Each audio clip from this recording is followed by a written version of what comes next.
નમસ્તે, કેમ છો બધાની? મારી channel Mrs Poonam Yadav cutting and સૂચનમાં તમારું સ્વાગત છે. સરસ મજાનો વિડીયો લઈને આવીશું ભાઈ બહેનો.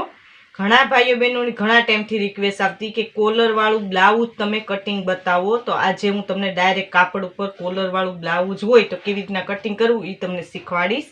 અમે બ્લાઉઝ ઉપરથી માપ લીધેલા છે, આ પ્રમાણે આપણે માપ લેવાના છે. તો મેં એક વખત કાપડને ફોલ્ડ કરેલું છે, એક વખત ગળીમાં છે.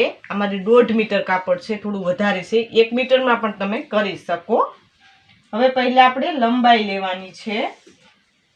તો લંબાઈ ટોટલ આપણે 15 ઇંચ લેવાની, 14 રાખવાની છે એટલે 15 ઇંચ. તો 15 ઇંચ એક માર્કિંગ કરી લઈએ. પહેલા આપણે પાછળનો ભાગ કમ્પ્લીટ કરીશું. 15 ઇંચની આપણે લંબાઈ લીધી. 1 ઇંચ વધારે લેવાની, 14 હોય તો 15, 15 હોય તો 16, એ રીતે લેવાનું. હવે શોલ્ડરનો ભાગ આપણે કોલર વાળું બ્લાઉઝ છે તો આપણે 14 નો છે તો 7 માર્કિંગ કરી લઈએ આપણે.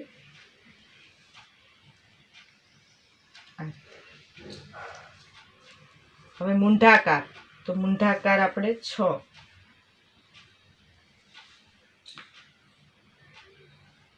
અને આપણે જોઈન્ટ કરી લઈએ. સાતી પહોળાઈ આપણી છે 32, તો 32 નો ચોથો ભાગ 8.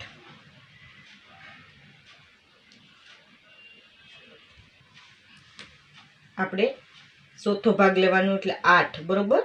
32 નો ને 2 ઇંચ આપણે સિલાઈ માટે આ રીતે. હવે આપણે કમર છે આપણી 30, તો એનું ચોથો ભાગ તો 7.5. 4 ભાગમાં તમારે ડિવાઈડ કરો. 1 ઇંચ આપણે ટક્સ લેવા માટે ને 2 ઇંચ આપણે સિલાઈ માટે. આ રીતે આપણે માર્કિંગ કરી લીધું. હવે આપણે આને જોઈન્ટ કરી લઈએ આ રીતે. આ સિલાઈ માટેનું આમાં તમે વધઘટ કરી શકો. હવે 1.5 ઇંચ એક માર્કિંગ કરવાનું છે. આને આપણે જોઈન્ટ કરી લેવાનું છે. આ રીતે આપણે ગોલાઈ આપી દઈએ. આ પાછળનો ભાગ આપણે કમ્પ્લીટ કરીએ છીએ એટલે આપણે આ રીતે શેપ આપવાનો છે. આ રીતે આપણું માર્કિંગ થઈ ગયું. આપણે પાછળના ભાગે કોલર વાળું બ્લાઉઝ કરવાનું છે એટલે કંઈ ફેરફાર કરવાનો નથી. તમે પાછળ કોઈ પેટર્ન કરવી હોય તો તમે એ કોમેન્ટ બોક્સમાં કોમેન્ટ કરજો, તો હું તમને બતાવીશ કે આમાં પાછળ તમે પેટર્ન પણ કરી શકો. કોલર ને વિથ પેટર્ન એ રીતે પણ કરી શકો. આ સિમ્પલ રીતે હું તમને બતાવું છું એટલા માટે આ તમારે આ રીતે સિમ્પલ રીતે કરવાનું છે.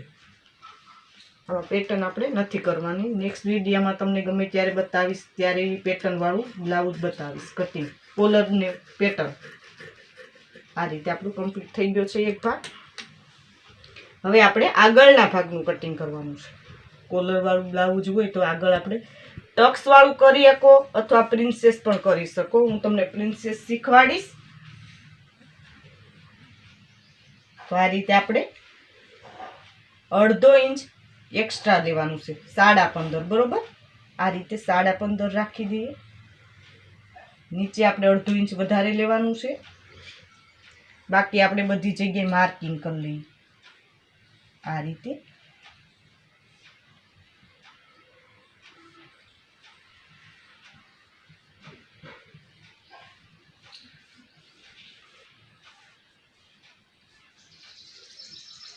માર્કિંગ કરી લીધું છે. હવે આપણે પાછળનો ભાગ લઈ લીધો, બરોબર. હવે આપણે મૂંઢાકારે ફેરફાર કરી લઈએ કેમ કે આપણે આગળનો ભાગ કમ્પ્લીટ કરીએ છીએ એટલે આ રીતે ચોરસ કરી લેવાનું. પછી આપણે શેપ આપી દઈએ, આગળનો શેપ આ રીતે થશે. આ આપણો આગળનો ભાગ કમ્પ્લીટ થશે. હવે આપણે ગળાનું માર્કિંગ કરી લઈએ. તો 1/2 ઇંચે એક માર્કિંગ કરવાનું ને લંબાઈ તો આપણે 6.5. આગળનું ગળ કરીએ છીએ આપણે આ રીતે. આપણે થોડુંક ક્રોસ કરવાનું, હાફ આપણે કરવાનું છે કોલર એટલા માટે. તો આ રીતે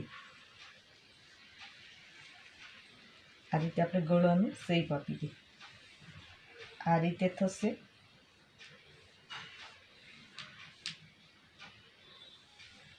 એટલે સુધી આપણો કોલર આવશે.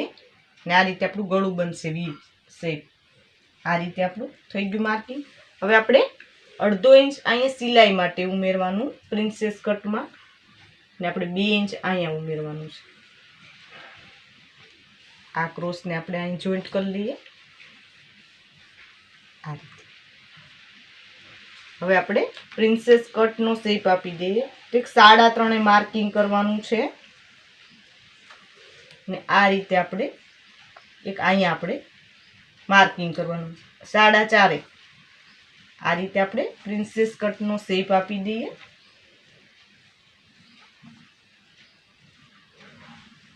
જે રીતના હું બતાવું છું એ રીતે તમારે પ્રિન્સેસ કટ બ્લાઉઝનો આપણે શેપ આપવાનો છે. આ રીતે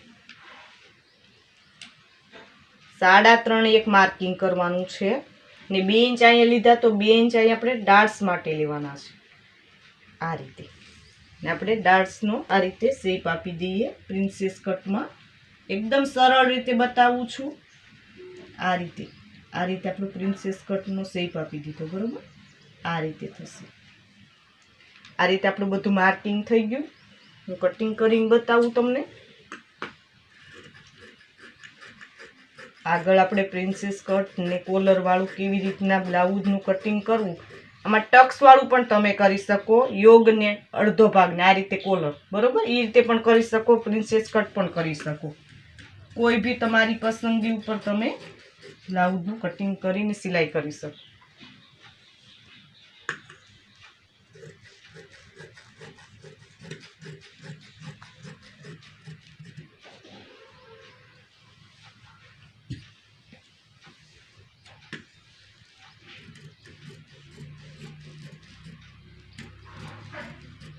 આપણો આગળનો ભાગ છે એટલે અંદરનો આપણે શેપ કટ કરવાનો છે. આપણો પ્રિન્સેસ કટનો શેપ.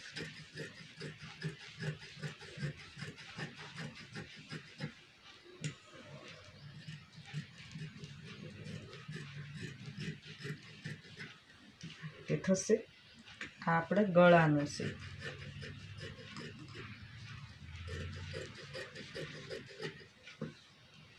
ફૂલ કોલર પણ તમે કરી શકો, હાફ કોલર પણ કરી શકો. તમારી પસંદગી ઉપર હોય છે આ બધું.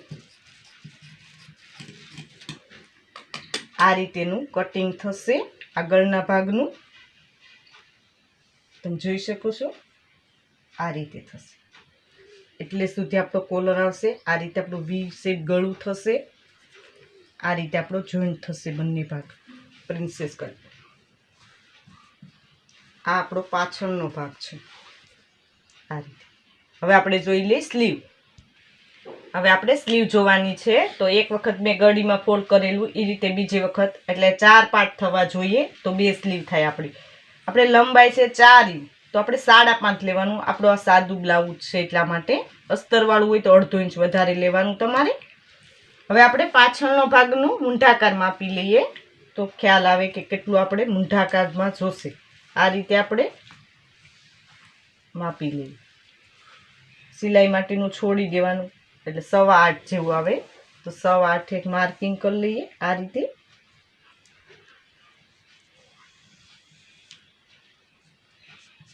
નીચેની મોરી તો આપણે 11 છે તો 5.5 ને 2 ઇંચ આપણે સિલાઈ માટે.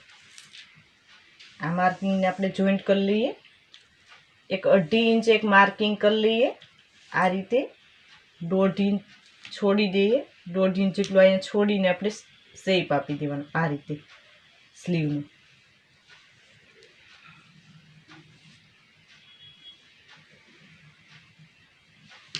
આ રીતે આપણી સ્લીવ તૈયાર થઈ ગઈ છે. તમે જોઈ શકો છો. હું કટિંગ કરીને તમને બતાવું કે આ રીતે સ્લીવ થશે. આમાં તમે લંબાઈમાં પણ વધઘટ કરી શકો. તમે આનાથી લાંબી પણ કરી શકો અથવા ટૂંકી પણ કરી શકો. તમારા બ્લાઉઝમાં જે રીતના હોય એ રીતના માપીને તમારે કરવાની છે. આ રીતે એક માર્કિંગ કરી લઈએ.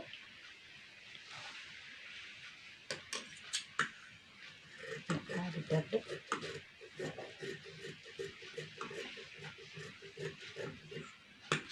આપણી સ્લીવ તૈયાર થઈ ગઈ છે. આપણા બધાય પાર્ટ છે કોલરવાળા બ્લાઉઝના આ પ્રિન્સેસ કટના બધાય પાર્ટ છે. આ આપણો પાછળનો પાર્ટ છે. આ રીતે મેં ઇઝી મેથડથી તમને સમજાવેલું કે તમારે કોલરવાળું બ્લાઉઝ હોય તો ડાયરેક્ટ કાપડ ઉપર કેવી રીતના કટિંગ કરતો. હજી સુધી અમારી ચેનલને સબસ્ક્રાઈબ ન કરી તો સબસ્ક્રાઈબ કરી લેજો. નોટિફિકેશન બેલ પર ઓલ કરજો. આ વિડીયોને લાઈક કરજો, કોમેન્ટ જરૂર કોમેન્ટ કરજો ભાઈ બેન કે આ વિડીયો તમને કેવો લાગ્યો. ને આ રીતના તમારે અવનવા ફરમાં મગાવવા હોય તો મેં નીચે વોટ્સઅપ નંબર આપેલા છે. કોઈ બી સાઇઝના તમે મગાવી શકો. ટક્સવાળા, પ્રિન્સેસ કટ કે કટોરીવાળા, ડબલ કટોરીવાળા કે તમે કોલરવાળા કોઈ બી તમે સાઇઝના બ્લાઉઝના ફરમાં મગાવી શકો. તો એ રીતે કોલ કરીને તમે મગાવી શકો છો. ધન્યવાદ.